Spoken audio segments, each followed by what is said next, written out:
Hola, ¿cómo les va? ¿Cómo están? ¿Dobar dan, dobar večer? Por ahí si están por el lado de Europa, dobar večer, seguramente es de noche allí. Dobar dan, ¿cómo están todos? Espero que estén muy bien. Bienvenidos todos, gente conocida. Daniel Gibón, ¿cómo te va, Daniel? Hace mucho que no nos vemos. Bueno, mucha gente conocida, por supuesto.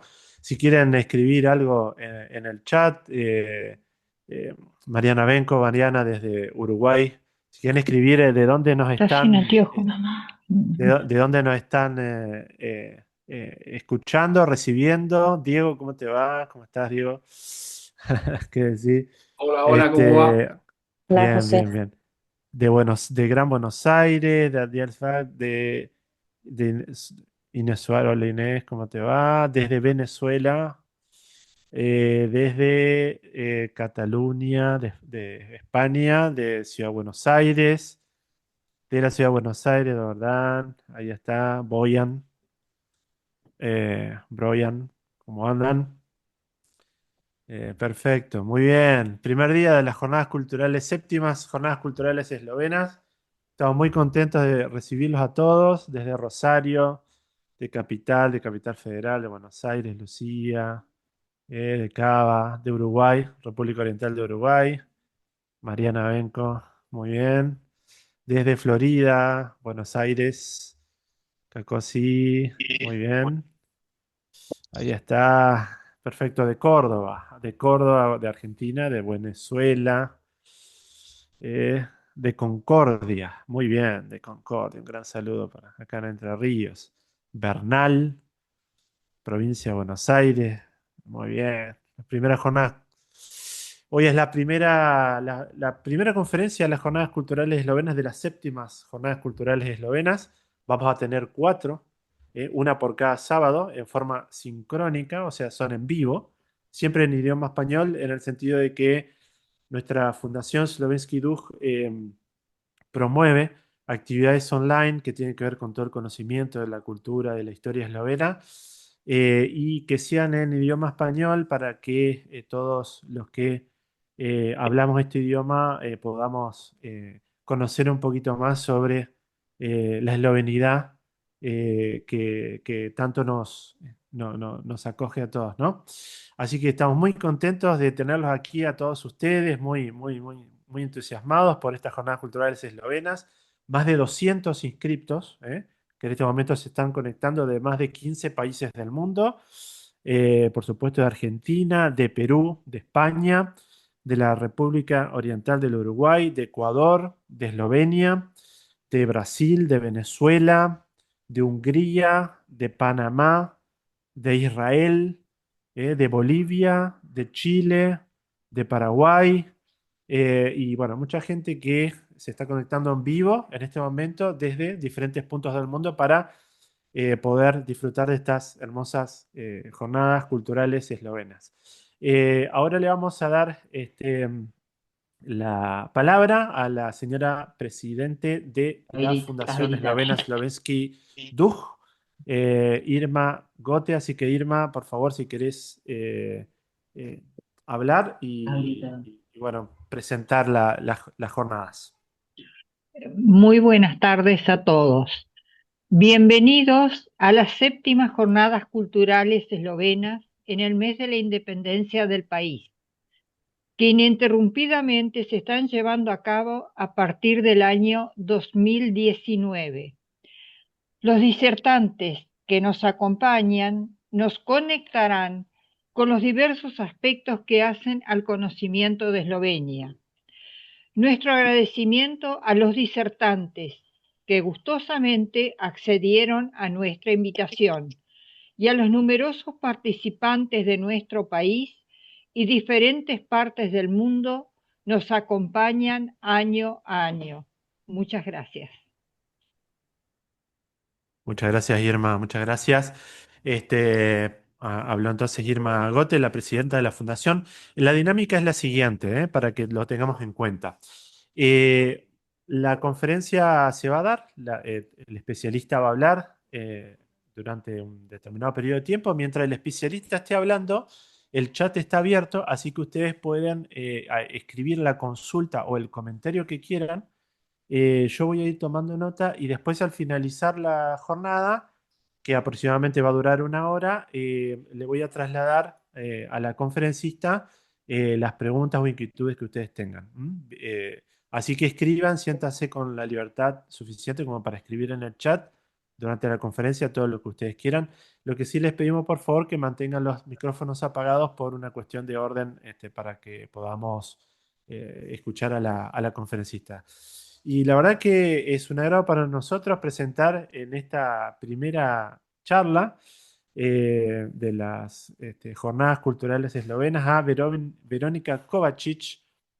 Ella es profesora de Historia de la Universidad de Buenos Aires, es especialista en Educación, Lenguaje y Medios de la Universidad de San Martín, es profesora adjunta interina de la materia Los Derechos del Niño frente al Holocausto de la Facultad de Derecho de la Universidad de Buenos Aires, directora del programa Morel Morim Le Harat Hashoah de la Fundación Bama. Es vicerrectora del Colegio Tarbut de la Ciudad Autónoma de Buenos Aires, becaria de la Escuela Internacional de Yad Vashem y expositora en varias conferencias internacionales. Es colaboradora pedagógica y capacitadora del Museo del Holocausto de Buenos Aires. Así que, querida Verónica, para nosotros un verdadero gusto poder charlar con vos y que nos expongas sobre este tema tan interesante que ha despertado tanto interés dentro de la comunidad eslovena y del cual realmente sabemos bastante poco. Así que bueno, la palabra es toda tuya. Muchas gracias, Verónica. Adelante. Bueno, muchas gracias, Doberdan. Buenas tardes a todos. Quiero agradecer a los organizadores de estas jornadas por la invitación a compartir con todos ustedes parte del conocimiento y del trabajo que vengo realizando como educadora en distintos niveles de enseñanza. Y bueno, para mí es un gusto, espero que podamos arrojar un poquito de luz sobre este tema que quizás, como decía José, no es tan conocido, ¿sí? Pero que nos puede llevar o la intención que tenemos es poder también em, lograr reflexionar y pensar en torno a las problemáticas que presentan estos temas de memoria.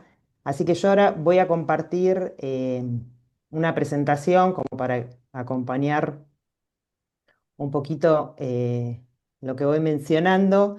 Desde ya pido disculpas por mi pronunciación en esloveno. Estoy dando mis primeros pasos, primerísimos pasos, así que bueno, voy a tratar de que sea lo más claro posible. Em, Probablemente muchos de ustedes conozcan la temática del Holocausto a través de em, distintas obras artísticas, ¿sí? A lo largo de estos 80 años, desde el fin de la Segunda Guerra Mundial hasta nuestros días, se fueron dando, sobre todo, diríamos que fundamentalmente hay como una explosión, ¿sí? De memoria y de recuerdos sobre la temática del Holocausto a partir de los años 90. Sin embargo, antes de este inicio, ¿sí? de un derrotero y un importante fluir, ¿sí? de obras artísticas, plásticas, de cine, etcétera, hubo algunas marcas, indudablemente, quizás si yo les pregunto, ahora no podemos hacerlo por el tema tecnológico, pero una de las imágenes que aparecen ahí seguramente es bastante identificable para muchos de ustedes. Eh, Entiendo todos que el diario de Ana Frank, por lo menos si no lo leímos, hemos escuchado, conocido o visto quizás una película de esta niña, ¿sí? Que escribe un diario escondida ella es de origen holandés, y bueno, en su escondite escribe este diario hasta la deportación y es encontrado a posteriori por el papá, que es sobreviviente del Holocausto, y va a ser publicado en infinidad de idiomas.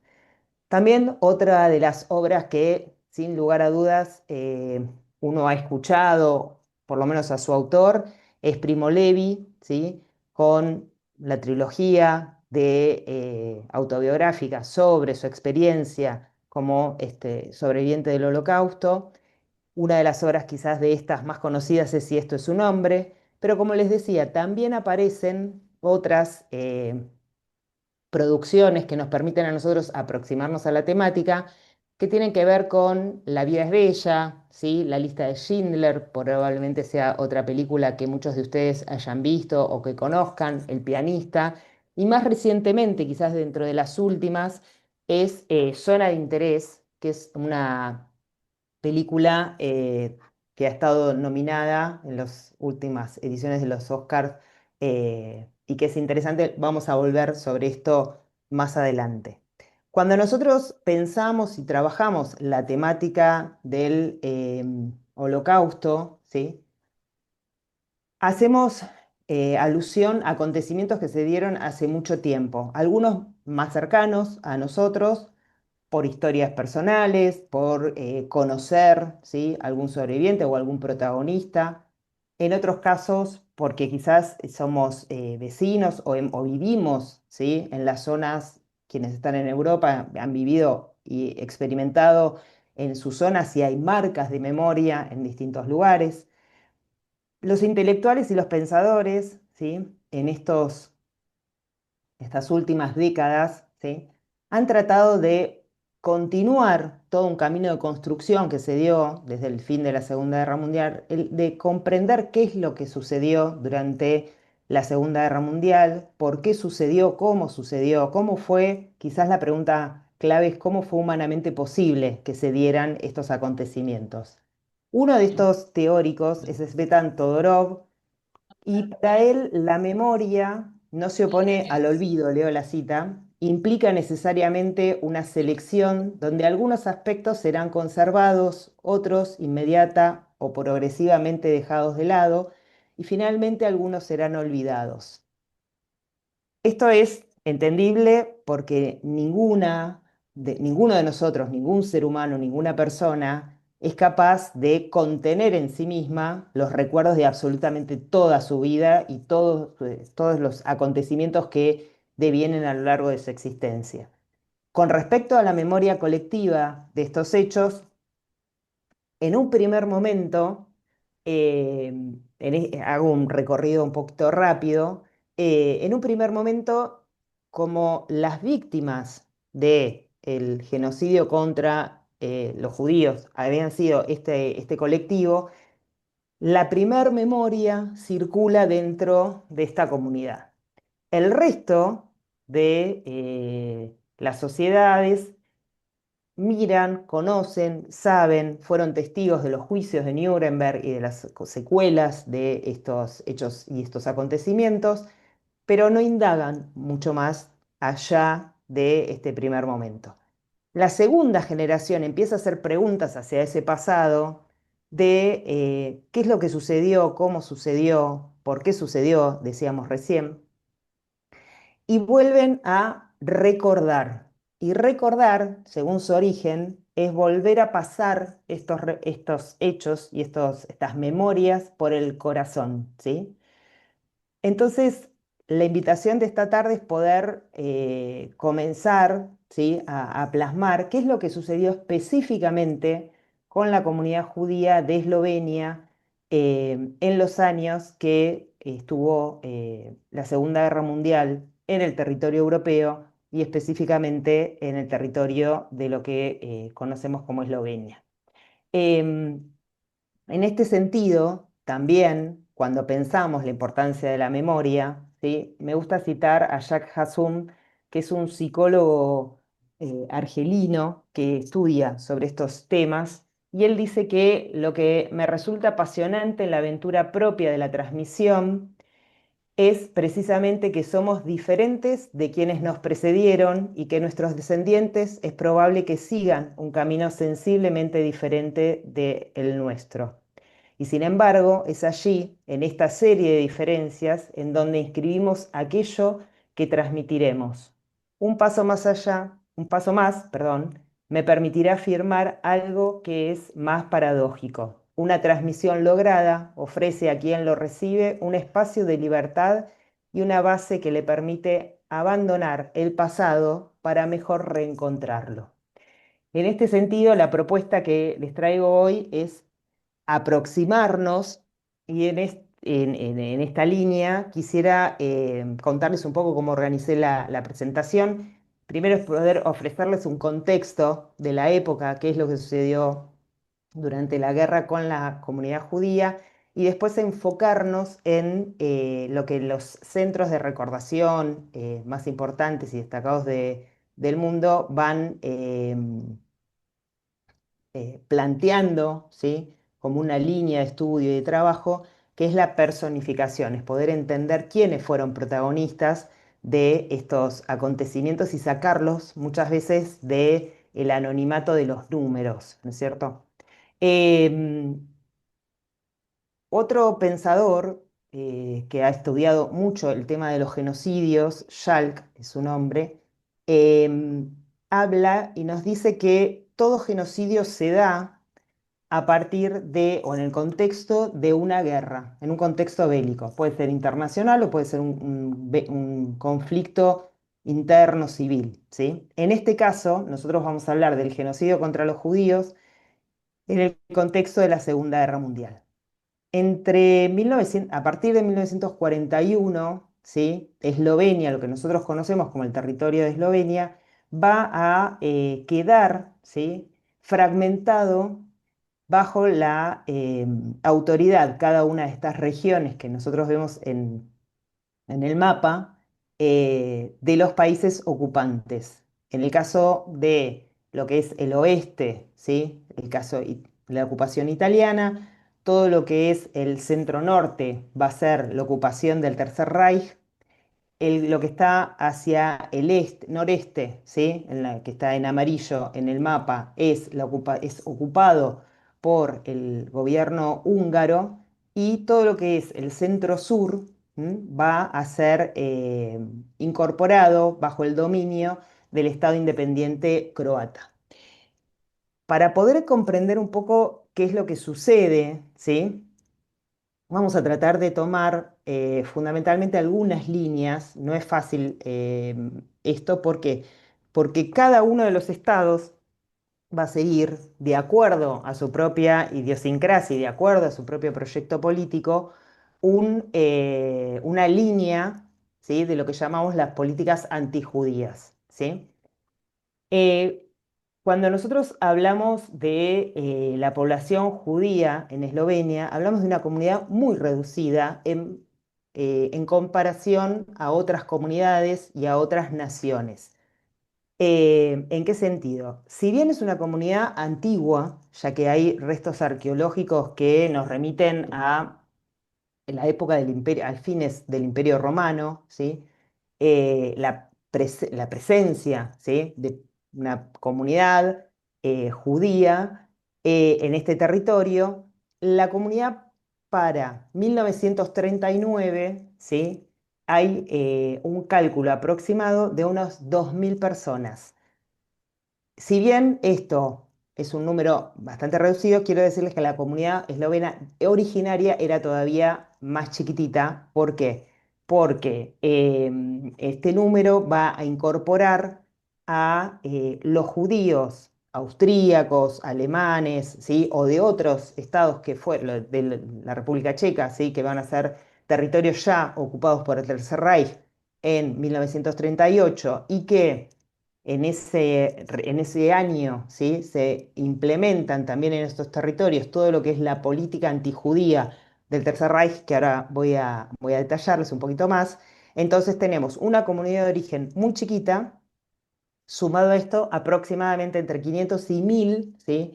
Refugiados que van a llegar de estos países, y a lo largo de los próximos años, hasta el final de la guerra, va a haber también algún tránsito de otros judíos europeos que tratan de llegar a zonas en una línea, van a tratar de ir hacia las zonas no ocupadas por el Tercer Reich, con miras a llegar a la tierra de lo que era en ese momento el protectorado británico de Palestina. Entonces, lo que aparece en la presentación es la distribución en proporción de este número que yo les estaba dando en las distintas ciudades donde hay una mayor presencia, ¿sí? Aproximadamente se entiende o sabemos por los números que manejamos que estos son la distribución, si bien había unos 400 más que estaban distribuidos en forma aislada por el territorio esloveno. En esto quiero decir que cuando nosotros hablamos de población judía, acá tenemos que hacer una diferenciación. ¿En qué sentido? En el sentido de quienes se reconocían, ¿sí?, como miembros de o por religión de origen judío. Hay dentro de, esa es una lectura y una, sí, forma de registrar cuál era la población judía. Por otro lado, desde la perspectiva del Tercer Reich, que es una cosmovisión racial, según las leyes de Nuremberg de 1935, una persona judía es aquel que tiene por lo menos tres antepasados de origen judío más allá de la religión que practicara. Sí, entonces acá vamos a encontrar, y es difícil, por lo menos a la distancia, tener una precisión, porque las fuentes de lo que nos hablan es esto, ¿sí? ¿Cuál es el número de judíos que se reconocen a sí mismos como tales para 1939 y quienes van a ser reconocidos por los perpetradores como tales y que ellos no se perseguían porque por religión ya pertenecían o eran católicos o cristianos en ese momento? No sé si más o menos me van siguiendo con esto, es un poquito complejo, pero vamos a ir avanzando. Entonces, este judaísmo esloveno, ¿sí? Vamos a trabajar en tres de las zonas que hablábamos al principio. Em, en un momento, digamos, tenemos los judíos del norte y del este de Eslovenia, ¿sí?, que van a estar o que van a ser anexados al Tercer Reich, ¿sí?, y que van a comenzar a ser deportados, ¿m?, hacia campos de concentración y campos de exterminio en la primavera de 1941, hacia fines de la primavera. La zona de Ljubljana y la zona de la Baja Carniola va a estar ocupada, va a ser ocupada o va a estar dominada, ¿sí? Perdón, la primera zona va a ser anexada después por el Tercer Reich, está ocupada por las fuerzas italianas. Después tenemos la zona ocupada específicamente por las fuerzas nazis del Tercer Reich y tenemos la zona de Prekmurie donde van a estar, va a ser ocupada en su mayoría, ¿sí? Los judíos eslovenos van a sufrir los mismos, eh, el mismo proceso histórico que los judíos húngaros porque están bajo ese gobierno, ¿sí? ¿Cuál es la política nazi antijudía? Esta política se va a dar, es un esquema, ahora vamos a ver que en algún momento todas estas políticas se yuxtaponen, ¿sí? Entre 1933 y 1935. Cuando el Tercer Reich es tomado por el nazismo y comienza el Tercer Reich en 1933, entre ese año y 1938, la política es una política de segregación y de migración. ¿Qué es lo que el objetivo que tenía el Tercer Reich? En su cosmovisión, que es una cosmovisión racial, la raza aria era aquella que estaba destinada a dirigir el futuro de la humanidad por ser la raza superior. Debajo de esta raza, en esta escala de calidad y de valoración racial, encontramos a las razas parentescas, que son las razas o los pueblos de Europa del Norte. Después tenemos los eslavos, ¿sí?, que en esta cosmovisión estaban destinados a ser la mano de obra de este imperio que en un primer momento, digamos, y a lo largo de su existencia, entendía que iba a durar por lo menos 1000 años, en una especie de remembranza y de paralelismo con el antiguo Imperio Romano. Y luego venían el resto, ¿sí?, de razas que estaban vinculadas con otros continentes. La, los judíos eran considerados era la raza inferior y después van a pasar a ser considerados una subespecie humana. En mucha de la propaganda, de la literatura y de los discursos van a ser considerados no humanos. Es decir, vamos a encontrar escritos, documentos, propaganda, como les decía, en el cual se presenta al judío como alguien que parece ser humano, pero no lo es, en un proceso que hoy denominamos de deshumanización, ¿sí? Lo van a aproximar, los van a comparar con pestes, con los males que llegan a las sociedades, etcétera. Para poder, en esta lógica, ¿sí?, lograr un territorio libre de judíos, ¿sí?, que ese era el objetivo, lo que se va a hacer es una serie de un compilado legal para poder lograr, primero, aislar, ¿sí?, y hacer un cuello de botella en lo que es la vida social de los judíos alemanes y lograr la emigración y la expulsión, ¿sí?, de estos hacia otras zonas. La ley, digamos, que más conocida que yo mencionaba antes, es la ley que define quién es ciudadano del Tercer Reich y quién no por su origen, y específicamente quién es el considerado judío. O sea que todos aquellos que tienen 3 antepasados de origen judío van a ser considerados puramente judíos. Los que tienen 2 antepasados van a ser considerados Mishlim, es decir, mestizos, y no se les aplica exactamente la misma legislación hasta 1941, perdón, y sin embargo van a ser considerados ciudadanos del Segunda. Aquellos que tienen un antepasado de origen judío no va a ser considerado plenamente alemán ni plenamente judío, pero como quedan prohibidos los casamientos mixtos, se entiende también en esta lógica biologicista que ese cuarto de sangre judía se va a depurar a lo largo del tiempo. Entre 1939, cuando se inicia la Segunda Guerra Mundial, y 1941, en el centro norte de Europa vamos a encontrar el proceso de concentración y guetoización. Probablemente, si vieron la película El pianista, por ejemplo, van a recordar las escenas de lo que era la vida en el gueto de Varsovia. La fotografía que aparece en la línea de tiempo es la fotografía del gueto, una fotografía del gueto de Lodz. ¿Qué es esto del gueto? Es una zona de las ciudades donde se instalan estos centros de concentración para la población judía, en el cual se hace un perímetro o con un muro de ladrillos o con un muro de madera o alambres de púas, dependiendo del tamaño, ¿sí?, y la cantidad de población que había. Pero como ven, por ejemplo, en esta imagen, ese territorio, ese barrio, esa zona que se delimitaba para la población judía, quizás estaba atravesada por vías de tranvía. Entonces, lo que se hacía era construir ese puente o había barreras para pasar de un lugar al otro.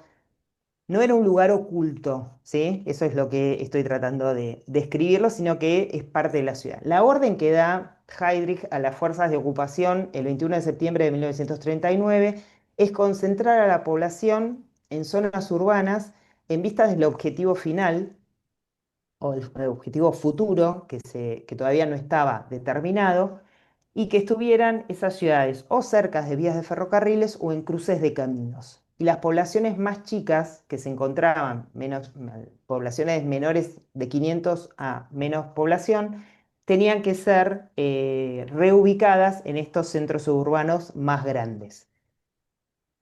También, desde 1933, y continúa en esta etapa, vamos a encontrar a lo largo de todo el territorio que es ocupado por el Tercer Reich, centros de concentración conocidos como Lagerkamp o campos de concentración, campos de trabajo forzado, ¿sí? Tienen distintas categorías. En un primer momento, los que se encuentran en Alemania son para amedrentar a la población, lograr el control de la sociedad y la mayor parte de quienes son recluidos en estos centros son opositores políticos o personas que son consideradas, ¿sí? Un peligro para el resto de la sociedad y para el régimen. Con la eficacia que tienen estos primeros años, a partir de 1937 se arma toda una estructura de campos de concentración y, como les decía, en los lugares donde va a territorios que van a ser ocupados por el Tercer Reich, también se van a instalar estos campos de concentración porque eran centros que por un lado tenían la finalidad de controlar a la población, pero a la vez, en muchos casos, porque son circuitos, ¿sí? Concentracionarios, también son fuentes de mano de obra prácticamente esclava, porque no tienen, el costo es mínimo de la manutención en los campos, y esto permite, ¿sí? Que no solamente el régimen, sino también muchas empresas se nutran de esta mano de obra para su propio beneficio. La lista de Schindler, por ejemplo, sería, en este caso, si ustedes recuerdan, Schindler va a utilizar en su fábrica de Cracovia mano de obra del gueto de la ciudad hasta que entiende lo que está sucediendo y bueno, después el desenlace de la película, para que el que no la vio, no la voy a spoilear ahora. A partir de la Operación Barbarroja del 22 de junio de 1941, que es la operación que inicia la invasión a la Unión Soviética, vamos a tener en este caso, nuevamente, la expansión hace que el lugar que es ocupado por el Tercer Reich se instalen las leyes, ¿sí? Alemanas de la política antijudía. En algunos casos se creen, se generen estos guetos o directamente a la población tenemos dos destinos, ¿sí? Uno que va a ser a centros concentracionarios y otro que se da entre junio y diciembre, mayoritariamente, de 1941, que es lo que se conoce por el Holocausto por las balas. Ahí, en el ingreso a la Unión Soviética, vamos a tener el ingreso también de los cuatro líneas de los conocidos y llamados Einsatzgruppen, donde son estos pelotones de fusilamiento, van a barrer la oposición que se presentan en estos territorios para lograr la ocupación del Tercer Reich, pero al poco tiempo, ¿sí? A las pocas semanas que empieza esta operación y eh, el funcionamiento de estos Einsatzgruppen, la población judía de estos territorios, ¿sí? Van a ser también el objetivo, ¿sí? A través de los fusilamientos masivos para el exterminio. ¿Qué es lo que va a suceder en diciembre de 1941? Se construye y empieza a funcionar el primer campo de exterminio. Ahora sí, ya no son solamente campos de concentración, campos de trabajo, sino que a partir de diciembre de 1941 y sobre todo en 1942 vamos a tener la construcción de 5 campos de exterminio. Chelmno es el primero que empieza a funcionar, Treblinka, Sobibor, Bergen-Belsen y Auschwitz, al que se le anexa en 1942 un nuevo campo gigantesco que es Birkenau. Para 1943, un campo que funcionaba como campo de concentración para la población polaca, que es Majdanek, va a empezar a funcionar también como campo de exterminio porque se instalan cámaras de gas y esta es la metodología del exterminio. Es decir que para 1941, tengamos en cuenta esta fecha, ¿sí? Vamos a tener en simultáneo la implementación de las leyes antijudías, la concentración de la población o en centros urbanos o en campos, ¿sí? Y ya sí, esa orden de Heydrich de 1939 tiene el objetivo final definido y el plan de exterminio es el llamado la solución final a la cuestión judía, ¿sí? El icono probablemente que queda como maquinaria de muerte y de exterminio va a ser el campo de Auschwitz-Birkenau, que funciona entre 1942 hasta su liberación por fuerzas soviéticas el 27 de enero de 1945. ¿Sí? Nosotros hablamos de distintas regiones, si se acuerdan en el mapa, ¿sí? Este es un documento que el alto comisionado para la provincia de Ljubljana, ¿sí? Va a enviar, y me parece que es interesante para entender cuando nosotros hablamos de qué sucede con estas políticas y decimos que es un plan sistemático, que no es un movimiento, o no son acciones aisladas, eh, creo que la documentación, por lo menos a la que tenemos acceso en estos momentos a la distancia, nos arroja un poquito de luz. ¿Qué es lo que va? Fíjense qué es lo que plantea. Dice el Reino de Italia para el Ministerio del Interior, el Consejo de Ministros, el 24 de agosto de 1942. Toda esta política de la que veníamos hablando antes está funcionando. Dice, en relación con el documento confidencial número tal del 16 de agosto, me permito hacerle un resumen de los programas y actividades que pretenden llevar a cabo en esta provincia. El problema de la población eslovena podría resolverse de tres maneras: a través de la destrucción, a través de la deportación y mediante la eliminación de los elementos de oposición, lo que podría ser alcanzado para llevar a cabo una política dura pero justa con el propósito de sentar las bases para la cooperación útil y justa. En el punto B dice, para las deportaciones masivas de la población tendríamos que seguir el programa preparado de antemano, que tendría que ser llevado a cabo dentro de la totalidad de la provincia. Sería mejor establecer campos de trabajo en lugar de campos de internamiento en el que las personas no hacen nada. Y el último punto, el C, dice, a los efectos de la sustitución de la población eslovena con los italianos, tiene que ser determinado y aparece el procedimiento. Cuándo la población eslovena debe ser deportada, cuándo la población italiana adecuada debe encontrarse, en cuyo caso tiene que considerar que la gente del norte y de las áreas centrales son las más apropiadas para ser liquidadas por en territorios eslovenos, etcétera, etcétera. Y termina diciendo, es mi opinión que con un completo o incluso un traslado parcial de la población eslovena difícilmente sería posible durante la guerra. Muchas historias hay probablemente en nuestras familias sobre internaciones, ¿sí?, de población eslovena en campos, como menciona este documento, o la apropiación de niños, ¿sí? ¿Por qué? Porque el objetivo era que ese territorio fuese germanizado, hungarizado, italianizado o croatizado, según la perspectiva, y que la población eslovena se reubicara en vistas a las necesidades de la población dominante de ese territorio, ¿sí?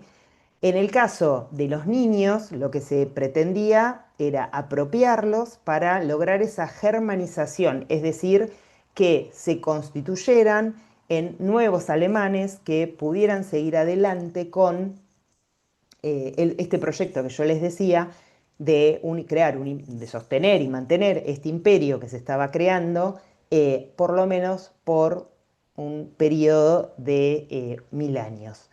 Entonces, ¿qué es lo que sucede? Esta es la política que se va a llegar adelante en ese territorio con toda la población.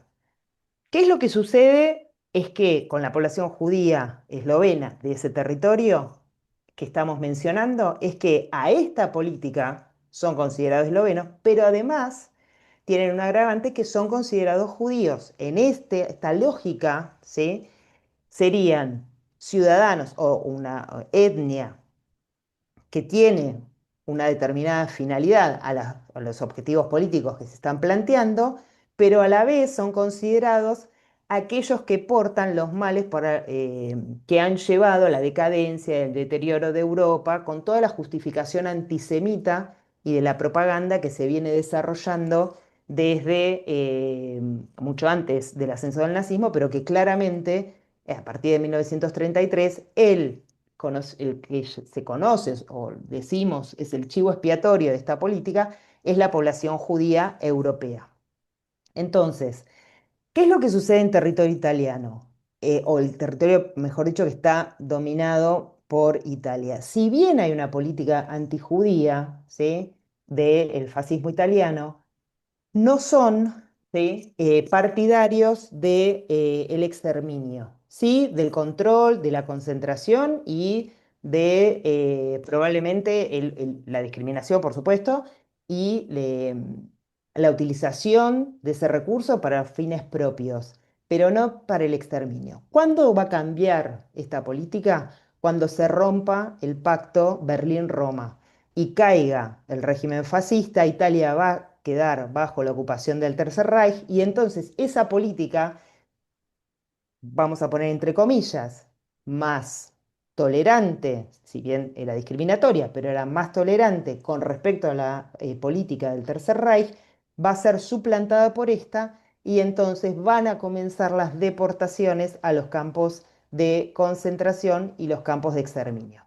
Nosotros mencionábamos al principio a Primo Levi. Va a ser el caso, por ejemplo, de Primo Levi, que si bien había sido o había estado bajo el régimen fascista con las políticas raciales, ¿sí?, y antijudías, cuando Italia va a quedar bajo el dominio del Tercer Reich, va a ser deportado finalmente a Auschwitz. Em, si ustedes ingresan a la página de la comunidad de Burj Sabota, van a encontrar lo que es la necrología y aparece el listado de toda, ¿sí?, la población judía de esta ciudad que fue deportada y aparece la condición, quienes murieron en Auschwitz y quienes sobrevivieron. Los números, yo les decía y les mencionaba que la población judía en Eslovenia aproximadamente antes del inicio de la Segunda Guerra Mundial, no, sin contar a los que emigran y están en tránsito escapando de otros países, eran aproximadamente unos 1.500. Se estima que 1.300 de estos 1.500 fueron asesinados en el Holocausto, es decir, que los sobrevivientes y los testigos de, de las vivencias y lo que experimentó la comunidad judía eslovena son muy reducidos. En estas imágenes, nosotros tenemos que son dos imágenes de lo que pertenece a un compendio de fotografías llamado el álbum de Auschwitz.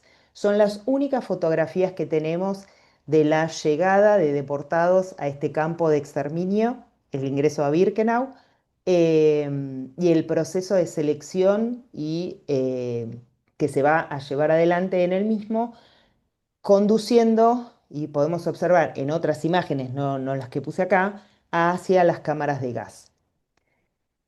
¿Por qué probablemente los judíos de Murska Sabota y de la zona que estuvo bajo el dominio húngaro hayan sido, los podemos reconocer en estas imágenes? Porque estas son imágenes, sabemos, de la población de un transporte de húngaros de 1944. También, una vez más, el régimen del Tercer Reich tiene una alianza política con el gobierno húngaro de la época, ¿sí? Me voy a apurar porque me estoy quedando, si no, me falta un montón. José, no sé, estoy bien, ¿no? Tenés 10 minutos. Excelente, no importa, voy a llegar. Em, Les decía, sabemos que son población húngara por el número, aparece en la fotografía del tren, pero además porque este álbum es recuperado por una niña, una adolescente, que es cuando están llegando las tropas soviéticas a liberar el campo de Birkenau, unos días antes escapan y con los prisioneros que podían andar hacia lo que se llaman las marchas de la muerte, en un repliegue de las fuerzas alemanas a territorio original alemán. Y esta niña que queda por las condiciones de salud en la que estaba, buscando comida, encuentra, ¿sí?, este álbum de fotos y reconoce a su familia y a ella misma en las imágenes, por lo cual tenemos el testimonio y sabemos quiénes eran los que estaban en este convoy y de qué población venía. Este fue el destino también de los judíos eslovenos que en la operación de deportación de húngaros en 1944 van a ser conducidos y exterminados, la mayor parte de ellos lamentablemente, en Auschwitz-Birkenau.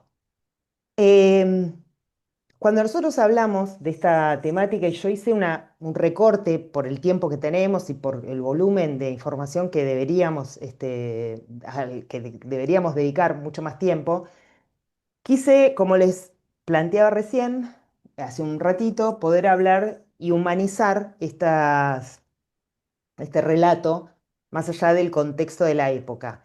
¿En qué sentido? En el sentido de poder hablar de las víctimas, cuando nosotros hablamos de estas temáticas las mencionamos, de los perpetradores, de los colaboradores, pero también de las personas que ayudaron a salvar.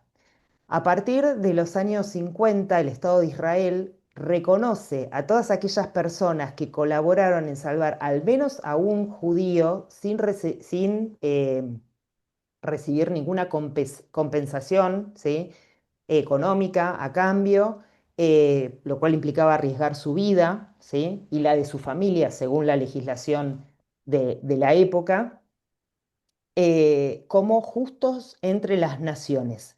Este es el ingreso al nuevo museo de Yad Vashem en Jerusalén y si ustedes se fijan hay muchos árboles, ¿sí? Y cada uno de esos árboles fue plantado recordando a un justo entre las naciones, ¿sí?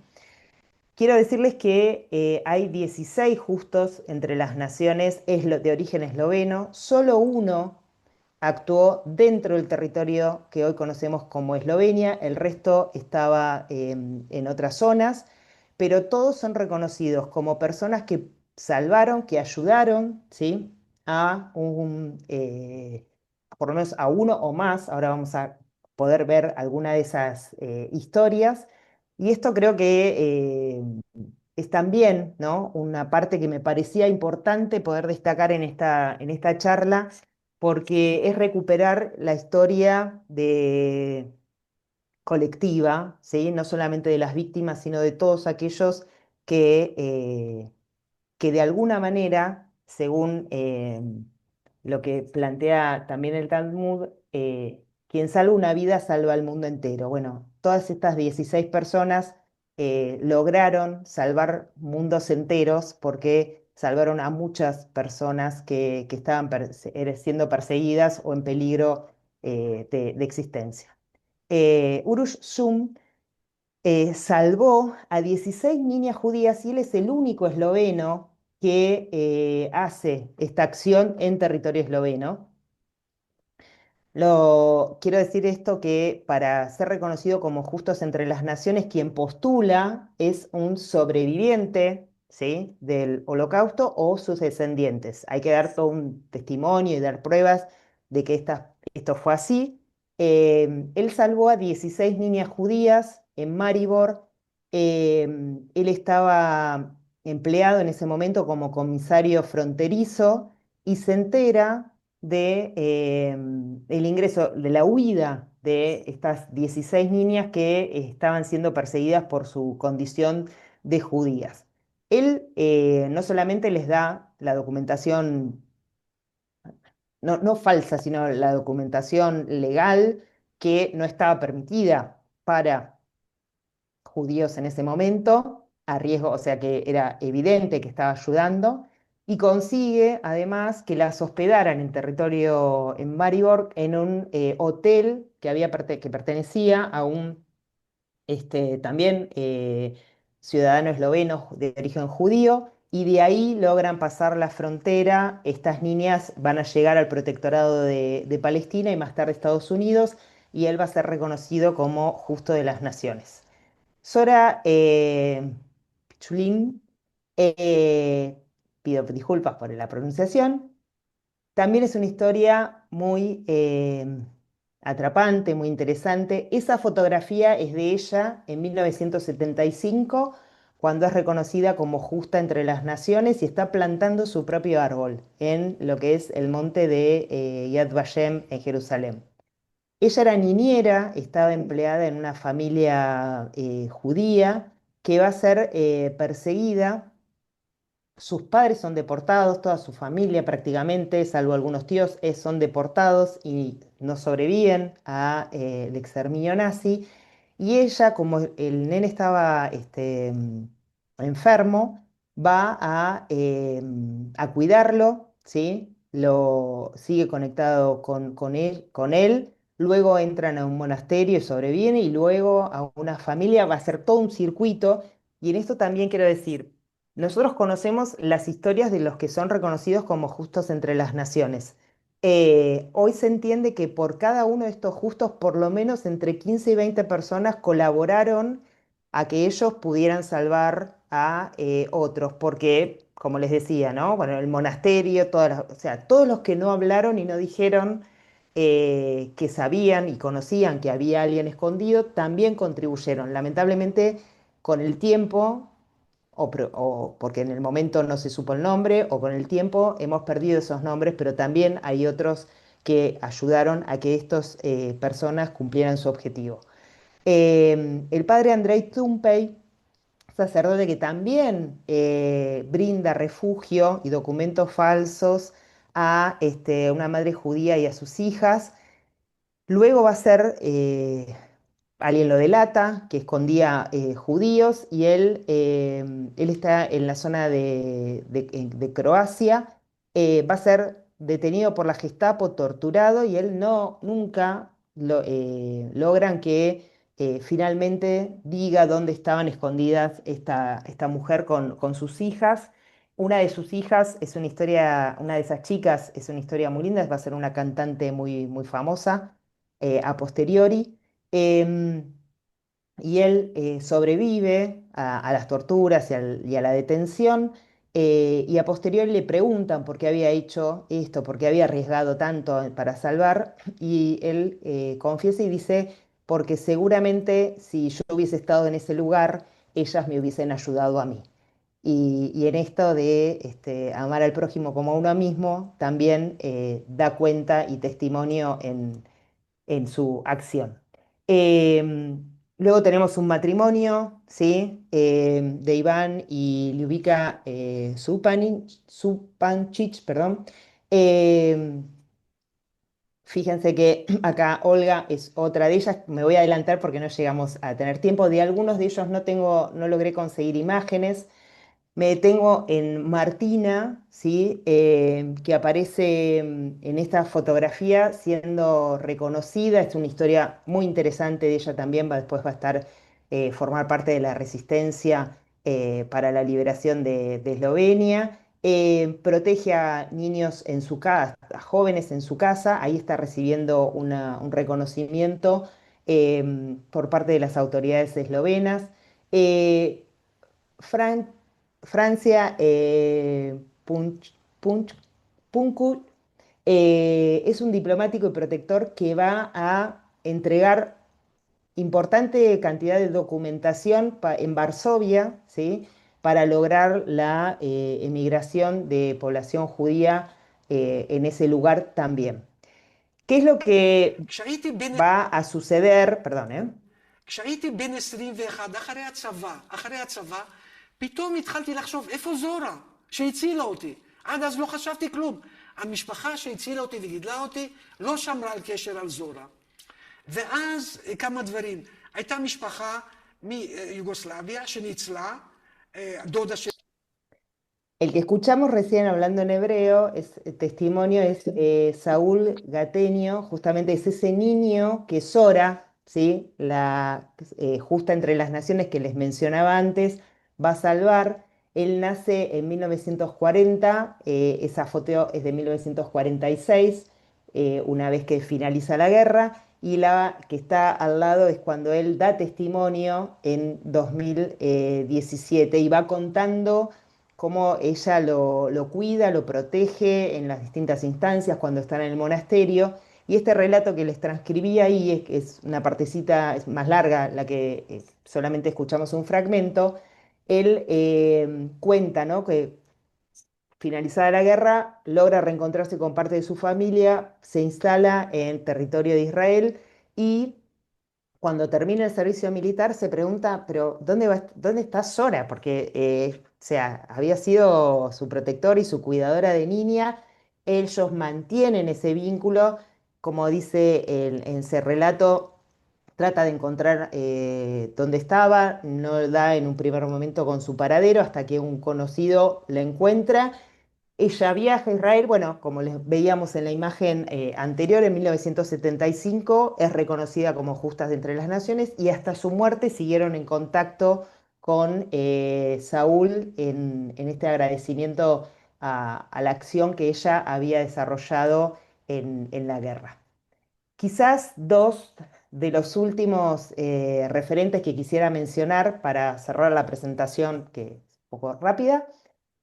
Uno es Boris Pajor, probablemente todos o muchos de ustedes lo conozcan, un gran autor de lengua eslovena que falleció el 30 de mayo del 2022, en cuyo libro Necrópolis va a contar la experiencia, ¿sí?, vivida en un campo de concentración. Es un relato que si no han tenido la oportunidad de llegar a él, te los recomiendo porque es verdaderamente emocionante todo lo que él relata ahí. Y el 19 de octubre del año pasado falleció Erika Furth, que es la última sobreviviente que vivía en Maribor. Ella, desde el final de la guerra, fue una gran protagonista de poder transmitir, ¿sí?, cuál fue la vivencia de la comunidad judía en Eslovenia. Vuelve a Eslovenia, sigue viviendo ahí hasta sus últimos días. Ella se salva, estuvo internada en el campo de Auschwitz-Birkenau. Como les decía, es en la última parte de la guerra, y se salva porque la mamá miente sobre su edad. Ella ingresa al campo con 13 años y todos aquellos menores de 16 años eran directamente enviados a las cámaras de gas junto con los ancianos o con los enfermos a su llegada al campo. La mamá dice que tiene 16 y ahí, por su contextura física, logra pasar, ¿sí?, la selección y sobrevive. Y también pueden encontrar muchos testimonios y muchas también relatos, ¿sí? Hay grabaciones. Ella los últimos años pasó, ¿sí?, toda su vida dando testimonio en las escuelas y transmitiendo esta experiencia a las nuevas generaciones. Lo último, si me tengo un segundo. Perfecto. Absolutamente. Bien, lo último que les quería compartir es que Eslovenia, desde el 2011, forma parte de lo que es la International Holocaust Remember Alliance, que es la entidad, el encuentro de estados, ¿sí?, que se inicia en el Foro de Estocolmo en 1999, cuyos miembros se comprometen a tres acciones fundamentales. Una es la recordación del Holocausto en sus estados, la otra es la educar para las nuevas generaciones, transmitir qué es lo que sucedió durante el Holocausto e investigar, ¿sí? Em, Esto es importante porque hay un compromiso de política de Estado, ¿sí?, para que dentro de Eslovenia, en las escuelas, en todos los niveles de enseñanza, se transmita, ¿sí?, estos acontecimientos, no solamente sobre la población eslovenia, sino sobre toda la población, qué es lo que sucedió con la población judía en general en Europa. Y también algo importante este año, el 27 de enero, es el Día de la Recordación del Holocausto, declarado por las Naciones Unidas a nivel internacional. Se hace esta recordación, que es la liberación de Auschwitz, como les decía antes. Y este año, por cumplirse los 80 años de la liberación, en Ljubljana, embajadores de distintos estados, ¿sí?, se reunieron ese día para limpiar algo que probablemente quienes pudieron viajar a Europa en los últimos años quizás vieron en varias ciudades, lo que se llaman los tropezones, que son como unas baldositas de metal, de bronce, que están ubicados en el ingreso de donde vivían a partir, digamos, es una iniciativa de hace ya muchos años de un artista plástico alemán, que marca los lugares donde vivieron judíos que fueron deportados y cuentan la historia, ¿sí? El nombre, se recupera el nombre de cada una de estas personas, cuándo nació, cuándo fue deportado, si se sabe la fecha de fallecimiento también se pone esa información y en el caso de ser sobreviviente también se aclara. Es una iniciativa muy interesante porque son los propios ciudadanos que piden a los municipios cuando saben y conocen que en esos lugares han vivido personas que fueron deportadas, colocar, tiene un costo, o sea, ellos se hacen cargo de ese costo, pero además es interesante, ¿por qué? Porque son tropezones, son baldositas de metal, en general de bronce, como les decía, y lo que hicieron estos embajadores fue reunirse y limpiaron simbólicamente en una acción pública, ¿sí? Esos baldosones para poder recordar y tener siempre presente a quienes vivieron en la ciudad, quienes ya no están y que probablemente, como prácticamente la mayor parte de la comunidad judía eslovena ha desaparecido durante el Holocausto, mucho de la historia y de la información de lo que vivieron y de la impronta que dejaron en cada uno de esos lugares, ya no las tenemos con nosotros. Pero bueno, es tarea de nuestros conciudadanos y también de todos nosotros y de los historiadores poder recuperar esos relatos y transmitirlos a nosotros y a las generaciones que nos sigan también. Así que bueno, muchas gracias. Oh, bueno, Verónica, muchas gracias. Bueno, son muchos los comentarios que estamos teniendo, estamos recibiendo. Bueno, Clara Stanzar dice muy interesante, absolutamente necesario conocer la historia de nuestro antepasado. Excelente exposición, muchas gracias. Todo conmovedor, dice Sandra Chesnik. Silvina, cuántas historias desconocidas del pasado. Yo creo que es súper interesante, más allá, por supuesto, de la tragedia y de todo lo que ha ocurrido, rescatar lo positivo de tu exposición que tiene que ver con esto de que hubo eslovenos, ¿no es cierto?, en ese proceso de rescate, ¿no? Y que realmente yo creo, no sé si alguno de los asistentes tenía mucha información sobre el tema, en lo particular yo no sabía absolutamente nada sobre esto y realmente es muy interesante esta información. Y bueno, desde la fundación nosotros consideramos importante poder rescatar esta parte de la historia de la cual se sabe realmente muy poco y que hubo eslovenos que fueron realmente valientes en este proceso y que participaron activamente arriesgando su propia vida, ¿no? Entonces, como siempre, hay un dicho que profesa que esloveno, que profesa que la sangre no es agua, ni voda, ¿no? Y esa sangre eslovena que llevamos de alguna manera refleja nuestra, se refleja siempre a lo largo de la historia y en diferentes actitudes que tienen que ver con los valores que nosotros, los que formamos parte de la comunidad eslovena, profesamos y realmente nos hace sentir orgullosos que haya eslovenos que hayan participado de esta gesta tan importante, ¿no? Así que bueno, muchísimas gracias. Hay muchísimos comentarios. Verónica, otra cosa, ¿algún dato de contacto para que los que quieran comunicarse con vos? Porque, bueno, en estas historias de los eslovenos, alguno tal vez ha reconocido algún apellido que le es propio, conocido, que han participado no sé de qué manera podemos contactarnos con vos, si tenés algún o número de teléfono o correo electrónico. Sí, yo soy docente, o sea que si me llaman por Ajá. teléfono, lo más probable es que nunca atiendo porque siempre estoy dando clase. Vieron que esta vez así, cada uno con su profesión tiene algunos tips, pero sí les puedo dejar Ajá. mi correo electrónico, que es como mi Sí. nombre es veronica.kovacic@gmail.com. Ajá. eh, Pero ni Verónica. punto punto arroba gmail.com. eh, gi.com. Perfecto. Yo sumo a lo que vos decías, José, que hay muchas otras cosas que la verdad que eh, yo hace unos años escribí un libro para docentes, para conocer un poco esta temática y cómo transmitirla.